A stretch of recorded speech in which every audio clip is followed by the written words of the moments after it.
하겠습니다. 자, 오늘도 우리 민수기 6장 22절부터 있는 말씀을 좀 보도록 하겠습니다.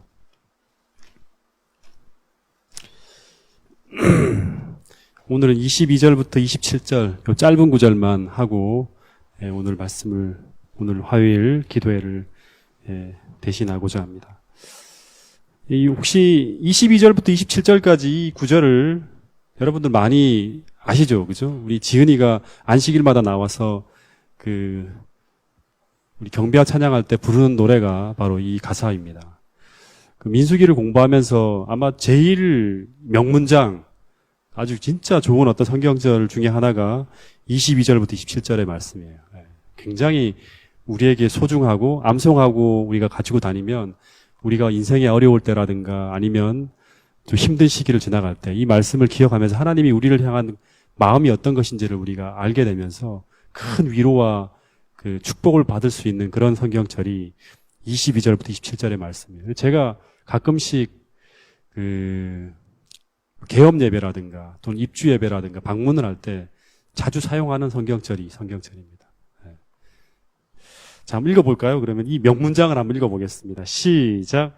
여호와께서 모세에게 일러 가라사대 아론과 그의 아들들에게 고하여 이르기를 너희는 이스라엘 자손을 위하여 이렇게 축복하여 이르되 여호와는 내게 복을 주시고 너를 지키시기를 원하며 여호와는 그 얼굴로 내게 비치사 은혜 베푸시기를 원하며 여호와는 그 얼굴을 내게로 향하여 드사 평강 주시기를 원하노라 할지니라 하라. 그들은 이같이 내 이름으로 이스라엘 자손에게 축복할지니 내가 그들에게 복을 주리라. 예. 그냥 읽기만 해도 은혜가 있죠. 그죠? 말씀. 이 은혜가 없어요? 예. 그러니까 22절부터 27절은 이 제사장들이 해야 돼요. 제사장이라 그러면 아론과 그의 아들들이에요. 이 사람들은 이제 백성들에게 어떤 축복을 늘 해야 되냐 그러면 이 하나님의 마음, 하나님이 백성들에게 원하는 이런 축복들을 해야 된대요. 그러니까 오늘 제가 설교할 때라든가 가정 방문을 할 때라든가 항상 제가 해야 될 사명 중에 하나가 뭐냐 그러면 하나님이 어떤 분이신지, 하나님이 당신의 백성을 어떻게 돌보시는지를 계속 전하고 기억나게 해줘야 되는 것이 바로 오늘날 제사장의 역할을 하고 있는 제가 해야 될 일이고 또 세상의 제사장 역할을 하는 여러분들이 해야 될 역할들입니다. 그러니까 이 축복선언이 언제 한 거냐 그러면 계속 생각해야 돼. 이건 시내산에서 어디로 가려 그럴 때 이제 가나안을 향해서 진군에 나갈 때 어떤 일이 있을까요? 각종 어려움이 있고 또 대적의 위험이 또 처처에 도사리고 있단 말이에요. 그 위험한 죽음의 땅 광야를 향해서 행진할 때 하나님이 백성들에게 용기를 주기 위해서 주어진 기별이 바로 이 기별이에요. 그러니까 오늘 우리가 세상을 살아나갈 때 힘든 어떤 그런 기간을 지나갈 때 항상 잊어먹지 말아야 될 것이 뭐냐 그러면 하나님이 이런 분이라는 거예요. 우리를 향한 하나님의 관심이 이런 거라는 거예요. 그래서 또 하나는 이스라엘이 하나님의 언약 백성이에요. 그죠? 언약한 백성이란 말이에요. 그래서 하나님이 언약한 백성은요, 하나님의 관심과 사랑의 대상이에요. 어떻게 하나님이 그들을 돌보시고 어떤 대상인지를 가장 명쾌하게 보여주는 성경절이 요 내용입니다. 그래서 오늘은 더 나가지 않고 요 부분만 좀 집중해서 한 30분 정도 좀 말씀을 나누고자 합니다. 여러분 오늘 우리도 똑같아요. 주님과 함께 하늘 가나안을 향해 나가야 돼요. 이 세상을 광야라 그러잖아요. 그죠? 그리스도인이 됐으면 어디를 목적해야 되냐 그러면 하늘 가나안을 향해 나가야 돼요. 그러면 오늘 우리에게도 대적들이 있나요? 사단, 마귀, 도처에서 우리로 하여금 실족하게 하기 위해서, 넘어지게 하기 위해서 하늘로 가는 것을 방해하기 위해서 처처에 어떤 그런 문제들이 있어요. 그러니까 인생 광야길을 행전해 나갈 때 인생길에 각종 어려움과 대적들의 위험을 우리가 직면해 있단 말이에요. 근데 오늘 이 성경절에 나와 있는 이 하나님의 약속을 우리가 기억하게 된다 그러면 이걸 그냥 자세하게 생각하면서 묵상하게 된다 그러면 이 약속은 우리에게 큰 용기와 위로와 또 힘이 될 거라고 제가 확신합니다. 여러분 그래서 우리가 하나님의 언약 백성이자 하나님의 사랑과 관심의 대상이즘을 잊지 않아야 돼요. 이걸 잊어버리면 안 돼요. 그러니까 환경에 따라서 흔들리면 안 된단 말이에요. 예. 그래서 만약에 우리가 진짜로 지금 힘든 시간을 지나가고 계신 분이 계시다 그러면 오늘 이 말씀이 얼마나 우리에게 큰 위로와 용기가 되는지를 우리가 확신할 수 있을 거예요. 자, 22절, 26절 제가 다시 한번 읽어볼게요. 처음에는 여러분 그냥 생각 없이 읽었지만 다시 한번 제가 천천히 읽어볼게요. 24절부터 26절이에요. 여호와는 내게 복을 주시고 여호와는 내게 복을 주시고 너를 지키기를 원하며 여호와는 그 얼굴을 내게로 비추사 은혜 베푸시기를 원하며 여호와는 그 얼굴을 내게로 향하여 드사 평강 주시기를 원하노라 할지니라 하라. 자, 여기 이제 이 보면 하나님이 우리를 향한 마음을 네 가지의 중요한 동사로 표현했는데 첫 번째는 뭐죠? 하나님은 우리에게 뭐를 주시길 원한다? 예, 복 주시길 원한다. 예. 이게 첫 번째예요. 하나님은 우리에게 복을 주시기를 원한다. 두 번째는 하나님은 우리를 어떻게 하시길 원한다? 예, 지키시길 원한다는 거예요. 예. 예. 하나님은 우리를 복 주시기를 원하고 두 번째는 지키시기를 원한다. 세 번째는 뭐 하시길 원한다? 예, 은혜 베푸시기를 원한다는 거예요. 은혜 베푸시기를 원한다. 네 번째는 뭐 하시길 원한다? 평강 주시기를 원한다는 거예요. 하나님은 우리를 복 주시기를 원하고 하나님은 우리를 지키시기를 원하고 하나님은 우리를 이렇게 은혜를 베푸시기를 원하고 하나님은 우리에게 평강 주시기를 원한다. 여호와 하나님이 우리에게 어떤 분이신가 하면 첫 번째는 복 주시기를 원하는 분이래요. 복. 자, 이 복은 그냥 간단하게 말하면 이제 하도 이 복에 대한 설교를 많이 했기 때문에 그냥 간단하게 말하면 이 복은 어떤 복이에요? 첫 번째는 현세적인 축복이에요. 현세. 두 번째는 내세적인 축복도 되는 거예요. 그러니까 현세와 내세의 축복을 다 말하는 거예요. 오늘 이 땅에 우리가 그리스도인으로 살아갈 때 우리가 당면하는 현재 삶에서부터의 하나님의 어떤 그런 축복도 받는 것이고요. 하나님을 섬기는 백성이 되면 하나님은 내세, 궁극적으로 우리가 이 땅에서의 어떤 삶이 끝나고 난 다음에 하나님이 우리에게 보장하신 영생에 대한 축복도 말하는 거예요. 두 가지를 다 포함하는 거예요. 그리고 하나님이 우리에게 주시는 최고의 축복은요, 제가 볼 때 성경을 쭉 읽어보니까요, 이거는 이제 제가 좀 생각한 건데요. 하나님이 우리에게 주시는 최고의 축복은 뭐냐 그러면 하나님이 우리와 함께 하심으로 말미암아 우리를 돌보시고 지키는 거예요. 이게 최고의 축복이에요. 네. 네. 아시겠습니까? 그러니까 성경에서 말하는 저주라는 것은 뭐냐 그러면 하나님이 우리를 더 이상 보호하시고 돌보시지 않는다는 것이 성경에 나타나 있는 저주예요. 하나님이 우리와 함께 하시지 않으면 우리는 하나님의 돌보심이 사라지게 되면 어떻게 될까요? 비극입니다. 그게 비극이에요. 이스라엘 백성들의 비극이 바로 그거예요. 다시 얘기하지만 하나님은 우리를 축복하시길 원하시는데 그 복은 현세적인 축복과 내세적인 축복을 다 포함하는 거예요. 성경을 쭉 읽어보니까 하나님이 우리에게 주시고자 하시는 최고의 축복은 우리와 함께 하심으로 말미암아 우리의 생애를 돌보시면서 지키시는 거라는 거예요. 우리와 함께 하신다는 것은 결국 우리를 지킨다는 거거든요. 우리의 삶을 케어하고 돌본다는 거예요. 여러분, 이게 얼마나 소중한지 몰라요. 하나님이 우리를 지키신다. 여러분, 이 확신을 우리가 갖고 산다는 것과 이것이 없는 사람하고는 천양지차예요. 아무리 우리가 이 땅에서 흔들리고 깨어지고 있다고 해도 하나님이 여전히 나를 돌보시고 계시고 여전히 나와 함께 하신다는 이 사실만 우리가 확신할 수 있다면 우리에겐 희망이 있어요. 그 사람은 반드시 일어납니다. 그리고 이 지키다라는 단어를 보잖아요. 이 지키다. 아무리 봐도 끝난 것 같아요. 이건 수명 다 했어. 이걸로 써야겠습니다. 이 지키다라는 단어가 히브리어로 샤마르라는 단어를 써요. 샤마르. 이 샤마르라는 단어를 쓰는데 하나님은 우리를 지키시기를 원하신다 했죠. 그죠? 하나님 우리에게 축복하시기를 원하시고 하나님 우리를 지키시기를 원하신다는데 이 지키다라는 단어가 히브리어로 샤마르라는 단어를 쓰는데 이 단어는 둘레에 가시로 울타리를 치다는 거예요. 가시로 둘레에 울타리를 치다는 거예요.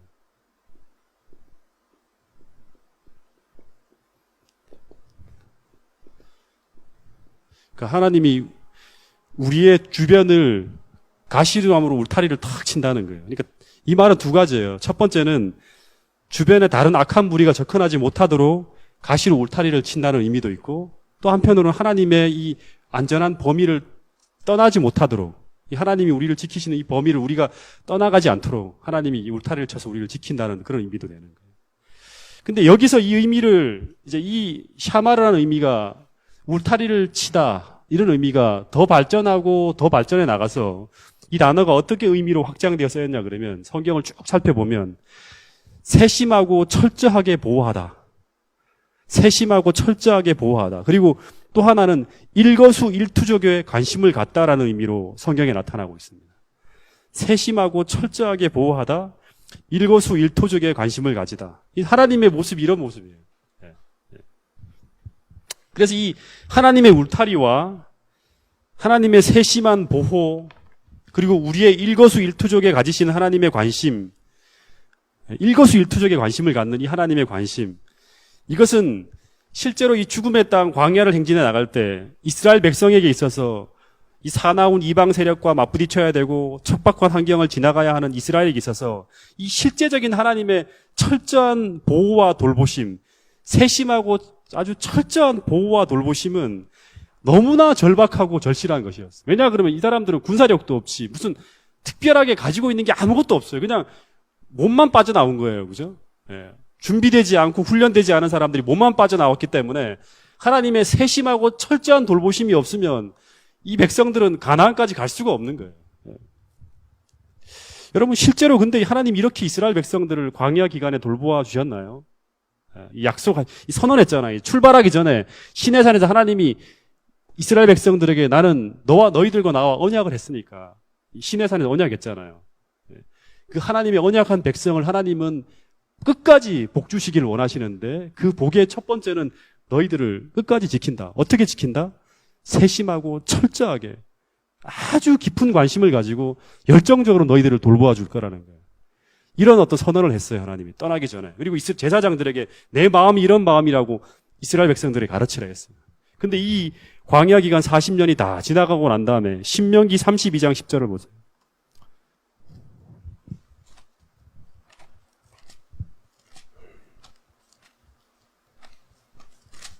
신명기 32장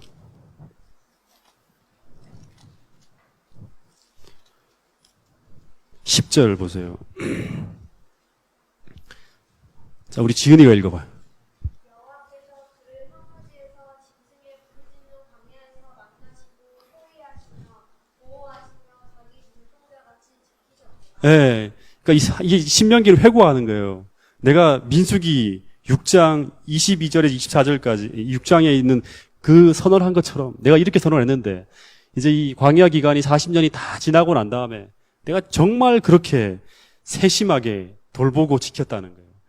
이 무서운 황무지에서, 짐승이 부르짖는 광야에서 그들을 계속 만나시고 호위하시며 보호하시고 뭐처럼 지키셨다. 마치 눈동자같이, 예.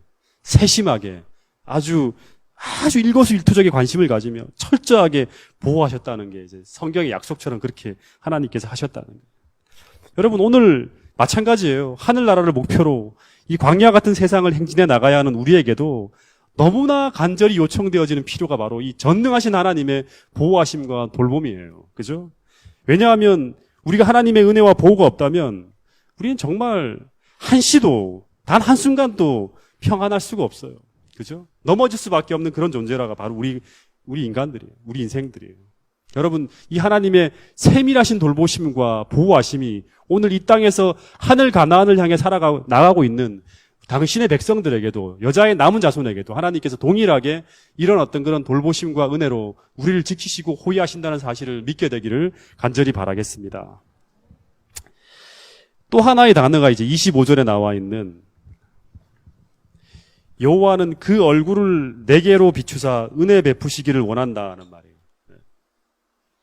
지키다라는 말은 있고,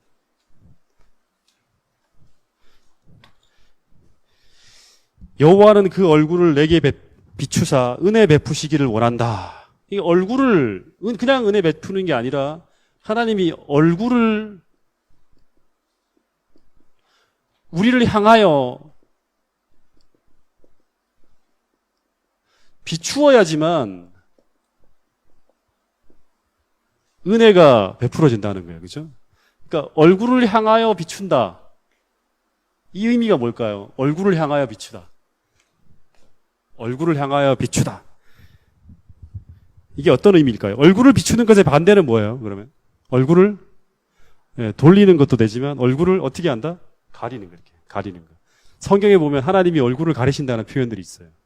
그죠? 얼굴을 비추는 것과 얼굴을 향하여 이렇게 비추면 이 하나님의 빛이 이렇게 딱 비치는 거예요. 근데 얼굴을 가리게 되면 하나님의 얼굴에 있는 그 빛이 비치지 않는 거예요. 그죠? 이게 두 가지 표현들이 있어요. 얼굴을 비추는 것과 얼굴을 가리는 것의 차이가 뭘까? 이게 무슨 의미일까? 이걸 생각해야지만 이 의미들이 더 우리에게 확실하게 와닿겠죠. 그죠? 자, 신명기 31장 보세요. 바로 앞에요. 31장 17절, 18절.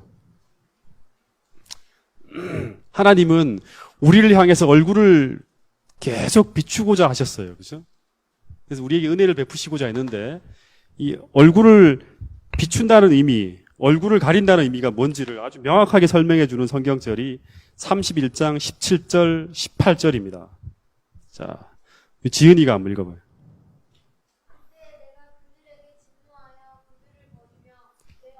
자, 여기 보면 그때 내가 그들에게 진노하여 그들을 버리며 이 그들을 버리는데 그들을 버리는 순간 나타난 하나님의 모습이 뭐예요? 내 얼굴을 어떻게 했어요? 숨겼어요. 가린 거죠. 그죠? 그들에게 보이지 않게 할 것인지 계속 읽어보세요.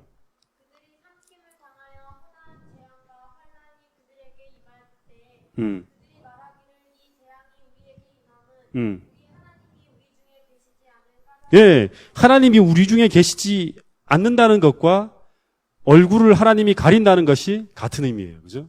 하나님이 우리 중에 계시지 않는다는 것과 하나님이 얼굴을 숨긴다는 게 같은 거예요. 하나님이 얼굴을 숨기면 하나님이 우리에게 계시지 않아요. 그러면 하나님이 우리를 더 이상 지키시지 않겠죠. 세심한 돌봄과 보호하심이 사라지겠죠. 그죠? 예, 계속 읽어보세요. 그들이 돌이켜 다른 신을 쫓는 모든 악행을 인하여 예. 얼굴을 숨기시는 이유가 뭐예요? 그들이 악행으로 말미암아, 그죠? 하나님과의 관계가 깨어지는 걸 말해요. 그래서 욥기 13장 24절에도 보면, 욥기 13장 24절에도 보면, 주께서 어찌하여 얼굴을 가리시고, 나를 주의 원수로 여기시나이까 그래요. 하나님이 얼굴을 가리신다는 것은 우리와 하나님과의 관계가 화평한 관계가 아닌 거예요. 욥기 13장 24절에도 보면, 주께서 어찌하여 얼굴을 가리시고 나를 주의 원수로 여기시나이까. 그래서 하나님이 얼굴을 숨긴다는 것은 하나님과 이스라엘 백성 사이의 관계가 깨어졌다는 거예요. 관계가 깨어지면 하나님이 그들 중에 계시지 않게 돼요. 그죠? 그러면 하나님의 보호하심과 돌보심이 사라져요. 하나님의 축복이 사라지는 거예요. 그래서 이 축복의 길은 하나님이 계속 지키시는 인생을 살아가는 거예요. 저주의 인생이라는 것은 다른 게 하나님이 저주를 내리시는 게 아니라 하나님의 돌보심과 은혜가 사라지는 거예요. 그러면 어떻게 될까요? 사단이 마음대로 우리를 끌고 가는 건 사단이 우리를 향한 마음은 뭐냐 그러면 우리가 불행하게 되고 우리가 무너지고 우리가 실패하는 거예요. 우리 인생이. 그게 사단의 어떤 목적이에요. 사단은 우리가 잘 되는 걸 절대 기뻐하지 않습니다. 그래서 우리가 하나님이 우리를 돌보시고 지키시지 않으면 우리는 사단에 의해서 끌려가는 거예요. 원수의 세력에 의해서 우리가 짓밟히게 되는 거예요. 그래서 하나님이 그들 중에 계시지 않게 되면 하나님의 보호와 돌보심이 사라지면서 이 신명기 31장에 나와 있는 하나님이 얼굴을 가리실 때 나타나는 그런 결과들이 재앙과 어려움과 고통과 그런 일들이 벌어진다는 것이 본문에 나와 있는 거예요. 여러분, 그래서 하나님이 우리에게 얼굴을 비치고 있다는 것은 하나님과 나와의 관계가 신뢰와 믿음으로 온전한 관계 속에 있다는 거예요. 계속 하나님이 나를 볼 때 활짝 웃는 그런 모습으로 나를 바라보는 거예요. 비춘다는 것은. 여러분, 그래서 이 하나님이 나를 비추고 있고 나를 향하여 얼굴을 드신다는 이 문구는 모든 그리스도인에게 너무나 소중한 그런 문구예요. 그것은 바로 내게 하나님의 은혜가 임하고 있다는 것이고 내가 하나님의 은혜 아래 살아가고 있다는, 로마서에서 말하는 은혜 아래 살아가고 있다는 거예요. 은혜 아래 살아가고 있다는 것은 하나님의 보호와 돌보심이 나의 인생길에 함께하고 있다는 거예요. 이게 굉장히 중요한 거예요. 내가 날마다 하나님의 은혜를 경험하며 살아가고 있다. 시편에 나와 있는 믿음의 모든 어떤 사람들이 그걸 내가 경험하고 있다고 간증하는 거예요. 그리스도인에게 있어서 이것만큼 소중하고 우리를 용기 있게 하고 행복하게 하는 말씀이 없어요. 여러분, 이 하나님께서 우리를 향하여 얼굴을 비추사 날마다 하나님의 은혜가 내게 역사하고 있다는 것을 경험하고 느끼면서 하나님의 축복 속에서 이 민수기에 나와 있는 이 축복이 나에게 임하고 있다는 것을 여러분 꼭 느끼고 체험하는 그런 삶을 매일 매순간 살아가게 되기를 간절히 바라겠습니다. 하나님께서 함께 하실 수 있는 믿음으로 말미암는 삶을 언제나 견지할 수 있는 그런 여러분과 저가 되기를 간절히 바라겠습니다. 그 다음에 또 한 구절이 뭐냐 그러면 이 평강 주시기를 원하시는 이 말에 앞서 나오는 게 뭐냐 그러면 얼굴을 어떻게 하여? 얼굴을 내게 향하여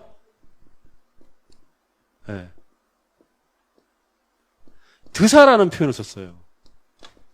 앞에서는 얼굴을 향하여 비추사라는 말을 썼고 여기서는 얼굴을 향하여 드사라는 말이 썼어요. 여러분 김상래 교수님이 제가 목회자 아카데미를 갔더니 이런 말을 하더라고요. 성경에 나와 있는 이런 표현 하나하나가 그냥 랜덤하게 대충 막 쓰다가 써서 쓴 게 아니라 한 단어 한 단어가요. 한 단어 한 단어가 전부 다 의미가 있대요. 학자들이 이제 성경을 연구한 학자들이 연구해 보면. 제가 그날 그 목회자 아카데미를 듣고 난 다음부터는 더 세밀하게 이렇게 단어들을 살펴요. 더 묵상하면서. 근데 이 평강이라는 단어 앞에 나와 있는 향하여 드사라는 이 말과 얼굴을 향하여 비추다라는 이 의미는 조금 달라요.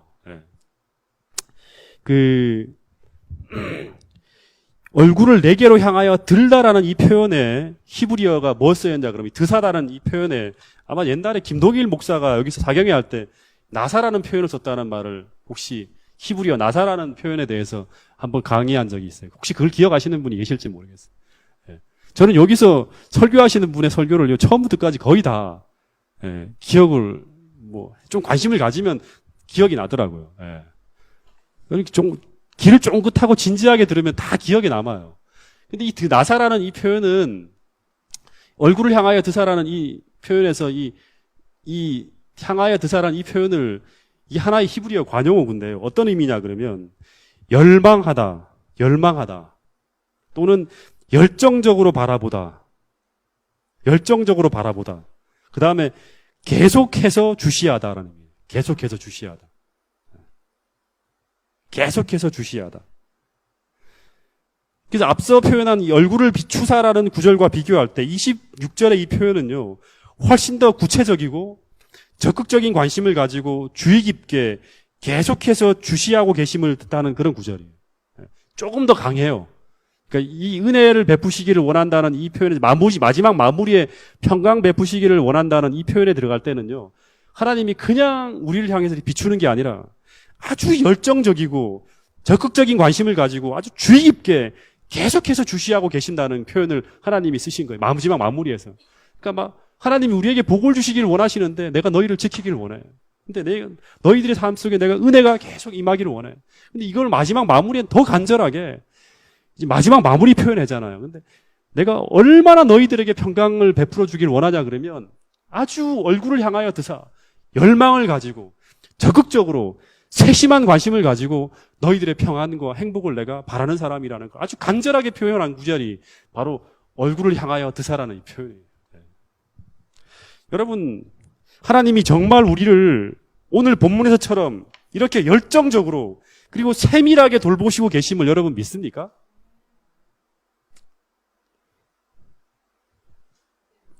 온도가 조금 달라, 이게 온도차가. 여러분, 야곱이 아버지와 형을 속이고 집을 떠나올 때 그는 모든 가족과 사람들에게 버림받은 그런 모습으로 떠났어. 우리 창세기 공부하시는 분들 아시죠? 그죠? 야곱이 이제 떠나가는 거예요. 식구들에게도 버림받고 그 다음에 하나님에게도 버림받은 것 같아요. 왜냐 그러면 거짓말을 치고 사기를 쳤기 때문에. 그래서 아주 깊은 좌절 속에 밤속 어두움을 헤매면서 형을 피해 도망가고 있었어요. 어디서 잘못하면 이 형이 보낸 자객에 의해서 죽을지도 모른다는 그런 두려움도 있고, 그 다음에 길을 노숙하게 되면 그 밤에 아주 도둑대들이라든가 강도들이 많잖아요. 그죠? 이제 그런 데서 막 이제 잠을 자는데 완전 깊은 절망과 좌절 속에 낭망하면서 통곡하며 울어요. 그 베델이라는 동네에서.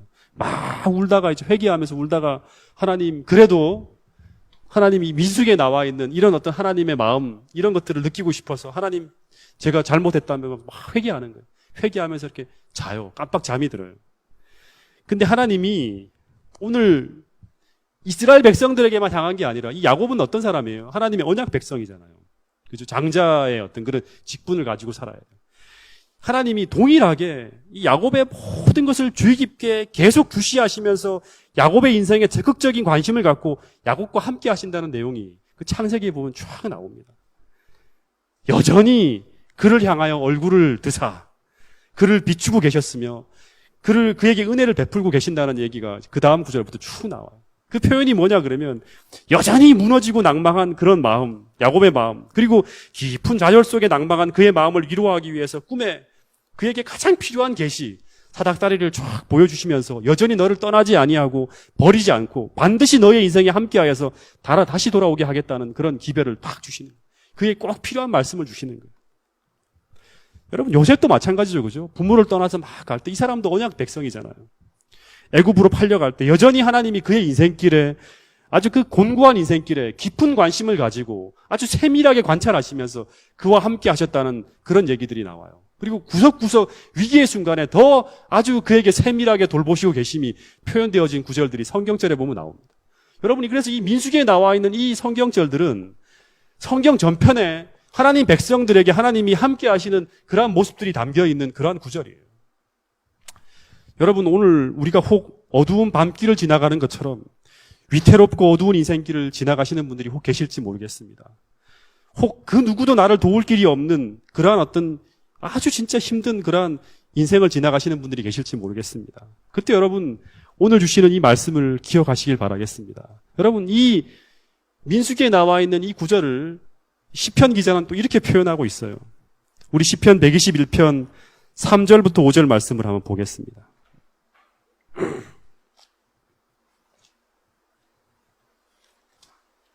시편 121편 3절부터 5절입니다.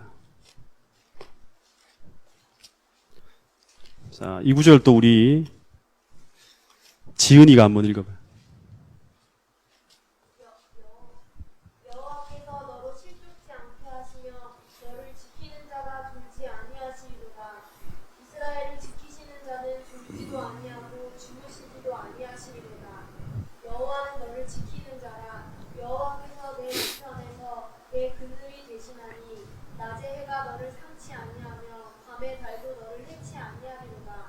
여호와께서 너를 지켜 모든 환난을 면케 하시며 또 내 영혼을 지키시리로다. 여호와께서 너의 출입을 지금부터 영원까지 지키시리로다. 네, 여기 보면 여호와께서 너로 실족지 않게 하시며 너를 지키시는 자가 계속 나오죠. 그죠? 너를 지키시는 자가 졸지 아니하시리로다. 아무리 어두운 길을 간다 하더라도, 아무리 하나님의 어떤 그런 그 관심에서 벗어난 것처럼 보이는 환경을 지나간다 하더라도 하나님은 졸지 아니하시고 여호와는 너를 지키시는 자라. 여호와께서 내 우편에 내 그늘이 되시나니 낮에 해가 너를 상치 아니하며 밤의 달도 너를 해치 아니하리로다.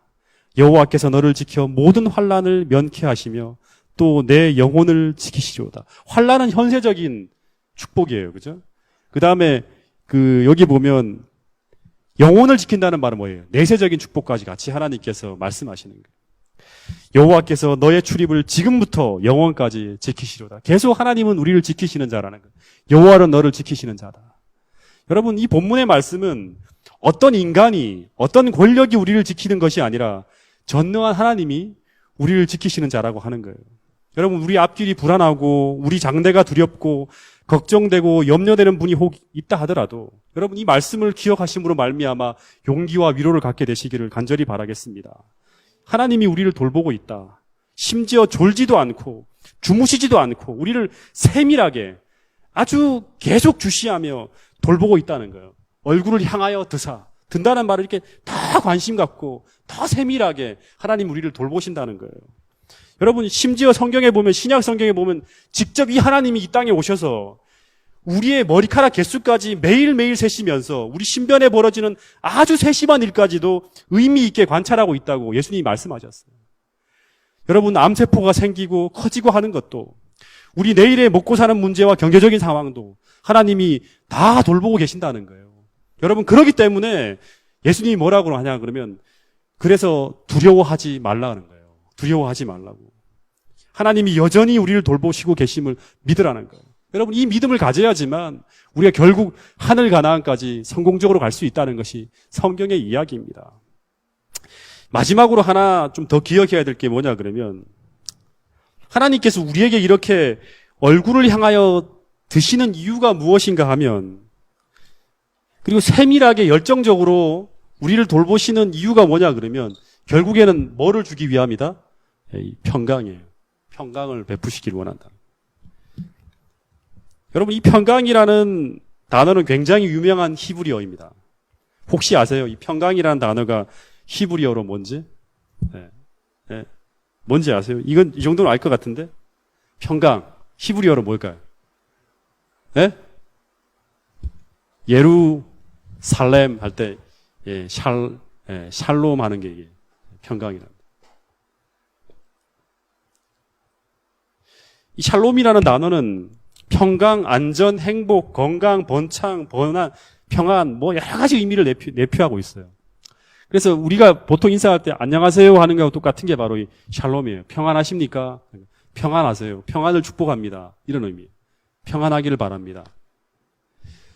근데 이 샬롬이라는 이 평안과 안전과 행복이 우리 삶에 영원히 이루어지려면 이 땅에서 죄가 사라져야 돼요. 그리고 사단이 사라져야 돼요. 죄가 사라지고 사단이 사라지기 전까지는 이 땅이 절대 완벽한 샬롬이 이루어질 수가 없어요. 이 죄가 존재하는 세상은 절대 평안하지도 안전하지도 않고 행복하지도 않을 뿐 아니라 도처에 우리의 평안과 안전과 행복을 깨는 요소들이 도처에 깔려 있어요. 그러니까 여러분, 우리는 절대 평안할 수 없는 사람들이에요, 원래. 아시겠습니까? 오히려 평안한 게 이상한 거예요. 이 땅에 살아가는 사람들이. 근데 이런 광야 같은 세상을 지나가는 우리가 어떻게 하면 평안할 수 있을까? 무엇을 가지면 안전할 수 있을까? 무엇을 가지면 행복할 수 있고 이 샬롬할 수 있을까? 생각해 봐야 되는 거예요. 무엇을 얻으면 이 광야 같은 인생에서도 이 샬롬이라는 축복이 우리 삶에 계속 이루어질 수 있을까? 여러분, 이 샬롬이라는 단어는 오늘 이 복의 결론이에요. 하나님이 함께 하시는 인생에서 주어지는 최고의 어떤 축복이 바로 이 평강이에요. 아시겠습니까? 평강이에요. 예수님이 십자가에 달려 돌아가신 후에 부활하신 첫날에 제자들이 모인 다락방에 찾아가요. 그때 제자들은 전부 다 불안에 떨면서 두려워하고 있었다는 게 요한복음에 나와 있는 내용들이에요. 근데 그 불안에 떨며 두려워하는 제자들을 만나신 후 예수님의 첫 번째 인사, 첫 마디가 바로 뭔지 아세요? 요한복음 20장 19절에 보면 이날 곧 안식 후 첫날 저녁 때 제자들이 유대인들을 두려워하여 모인 곳에서 문들을 닫고 걸어 잠갔어요. 너무 무서워서. 근데 예수께서 다 오사 서서 가라사대 너희에게 무엇이 있을지어다? 평강이 있을지어다. 샬롬 하는 거예요. 첫 마디. 여러분, 오늘 흔들리는 우리 마음에, 불안한 우리 가정에 샬롬, 평안, 화평, 안전이 있으려면 오늘 그분이 우리 가정에 들어오셔서 우리 가정을 향하여서 우리 마음을 향해서 샬롬을 선언해야 돼요. 아시겠습니까? 다시 말하면 그분의 은혜의 얼굴빛이 우리에게 비추어져야지만 우리가 평안할 수 있는 거예요. 그분이 우리를 향하여 고개를 들으시고 계심을, 그분이 계속 우리를 향하여 은혜를 베푸고 계심을 우리가 느끼고 그것을 경험해야지만 우리가 이 불안한 광야 생활에서 이 불안정한 어떤 그런 세상을 살아가는 우리들에게 이 샬롬, 하나님이 주시는 이 평안이 있을 수 있는 거예요. 여러분, 세상이 주는 그런 어떤 이 말초적인 기쁨이라든가 세상이 주는 어떤 이 드라마가 주는 오락이라든가 위안이라든가 뭐 개콘이나 이런 것이 주는 어떤 기쁨이 아니라 하나님이 주시는 이 영원한 평안, 세상과 다른 어떤 이 샬롬이 우리 마음속에 역사할 수 있게 되기를 간절히 바라겠습니다. 여러분, 그래서 우리가 오늘 샬롬 하면서 살아가려면 나와 하나님과의 관계가 깊은 신뢰와 믿음 속에서 온전한 관계를 이루고 있어야 돼요. 그리고 그분의 돌보심과 그분의 인도하심 속에 계속 우리가 머물고 있어야 돼요. 여러분, 이것이 출애굽 광야를 지나가는 이스라엘 백성들이 평안할 수 있는 유일한 비결이었어요.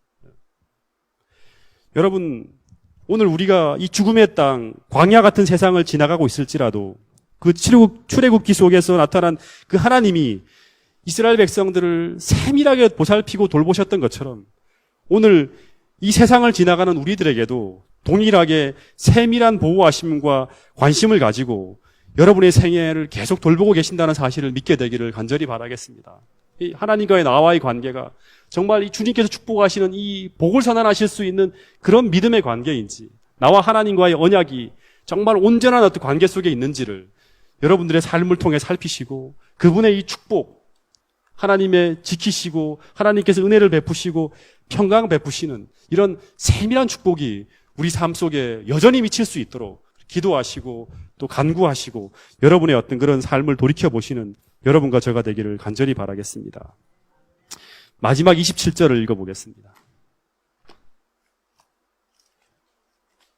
민수기 6장 27절. 자, 지은이가 읽어보세요.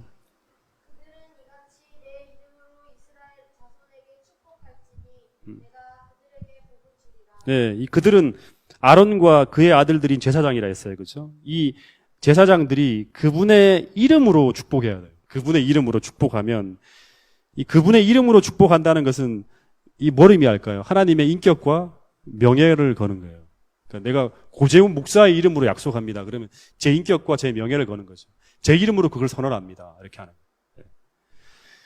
그러니까 다시 말하면 이스라엘 백성들에게 제사장들이 자기 이름으로 하는 게 아니라 여호와라는 그분의 이름을 걸고 제사장들로 하여금 축복을 선언하게 하신다는 것은 이것이 공허한 주문이 아니라 반드시 하나님이 자신의 명예를 걸고 우리 인생에 그 축복이 이루어지고자 하시겠다는 그분의 의지를 보여주는 성경절이 마지막이에요. 니들이 그렇게 하는 게 아니라 내가 반드시 하나님의 언약 백성들을 복주고 복되게 해서 끝까지 지키고 은혜를 베풀어서 그들로 하여금 이 광야 같은 죽음의 땅을 지나간다 할지라도 평안할 수 있게 만들겠다는 거예요. 이게 바로 예수님의 삶에서 이루어진 하나의 모습이었잖아요. 십자가 같은 죽음의 고통을 지나간다 할지라도 예수님이 평안을 잃지 않으셨어요. 오늘 하나님께서 우리 이 광야의 같은 죽음의 땅을 지나가고 있는 당신의 백성들을 이렇게 돌보시겠다는 그분의 의지를 우리가 꼭 이렇게 마음속으로 담으시면서 하나님으로 말미암는 그리스도로 말미암는 이 축복과 평화가 우리 가정과 이 교회와 여러분의 인생에 꼭 미치게 되기를 간절히 바라겠습니다. 마지막으로 골로새서 1장 15절 말씀 보고 우리 기도의 시간을 갖도록 하겠습니다. 골로새서 1장 15절입니다.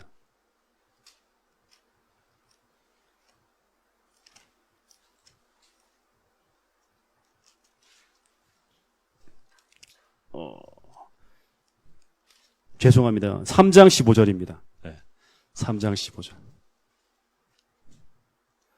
자, 이거는 같이 읽어보겠습니다. 마지막 성경절이니까. 시작. 그리스도의 평강이 너희 마음을 주장하게 하라.